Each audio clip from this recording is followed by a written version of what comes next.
It's getting towards the pointy end of pre-season for footy players across the country. Before training, everyone's running through their usual routines. Stretching, strapping, warming up. And it makes sense.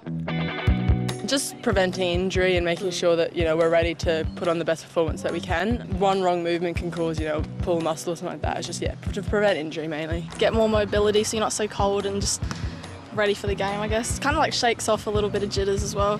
All of these things reduce the risk of injury. But what are these players doing to protect their heads? No, I don't think I know anything about doing that. I've never worn a helmet or anything like that. I got concussed in 2021, so then after that, my parents made me wear a helmet for the rest of that season. I'm always conscious when I'm going in for a tackle or something to keep my head out of it. It was quite embarrassing, I think, to be wearing a helmet as a girl especially. Why was it embarrassing? Because no one else was wearing a helmet and it's just, wasn't very flattering.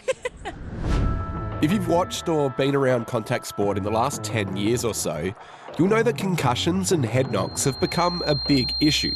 The NRL has introduced strict new rules to tackle the effects of head knocks. It's fast becoming one of the biggest issues in the game. Protecting players from repeated concussions. Concussion is a mild traumatic brain injury that essentially damages the way our brain cells communicate with each other. It happens due to either direct or indirect blows to our head, and it's something we're still learning about. I think we've seen a lot more research in the area, but I think concussions just more generally are being taken a lot more seriously by sort of sporting organisations, players, coaches, staff. Yeah, I think it's 2 years. Dr. Hunter Bennett is a senior lecturer in exercise and sports science at Adelaide University.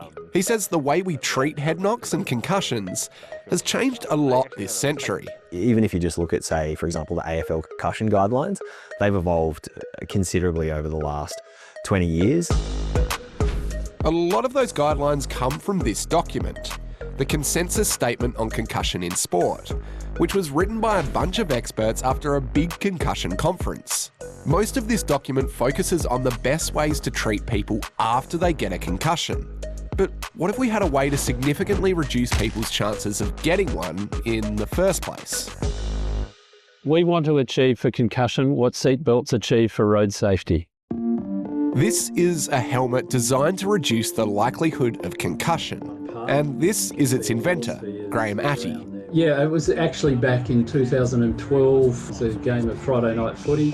Two guys just went head to head and down cold, both of them. And I thought, that's it. This is ridiculous. If you design a helmet that's specifically, made correctly for football, they shouldn't be suffering such severe concussions.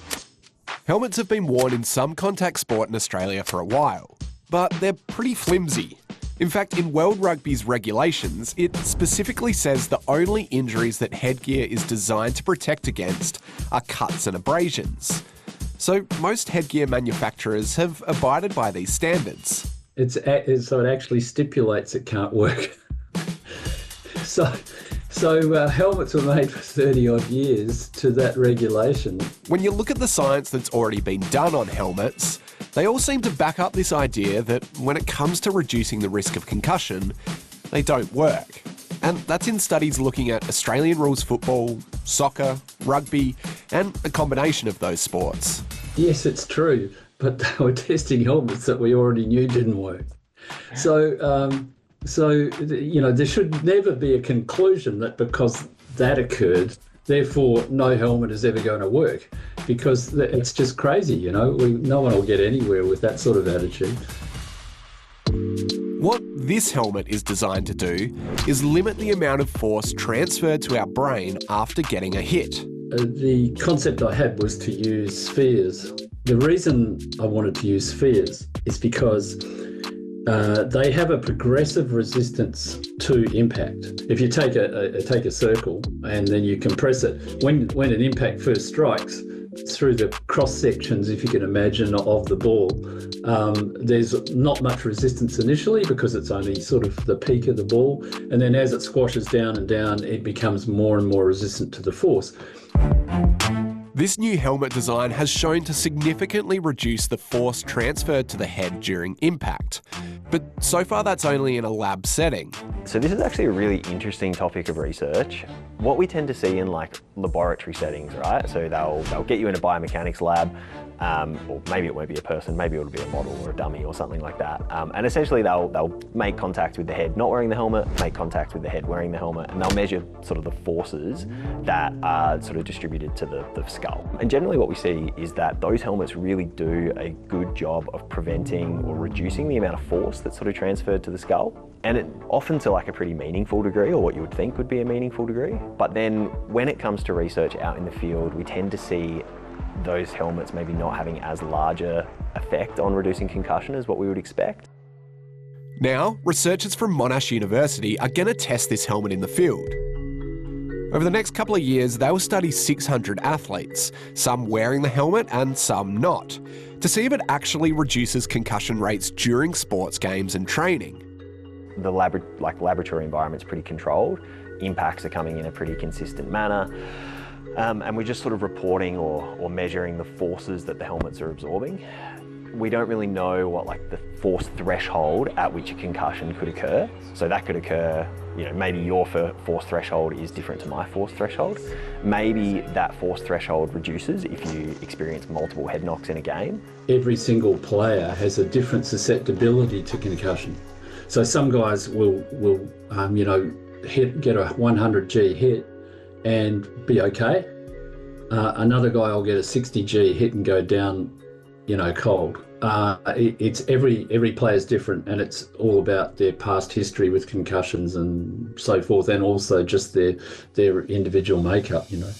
If after these 2 years, or however long the study takes and the results take to come out, if it unequivocally shows these helmets reduce the prevalence of concussion in contact sport in the field, do you think we should mandate the helmets for junior sport at least? Oh, look, it should be mandated everywhere if it's proved to reduce concussion, because otherwise you just, you can't say you're looking after the health and safety of the players. It becomes a big legal problem there.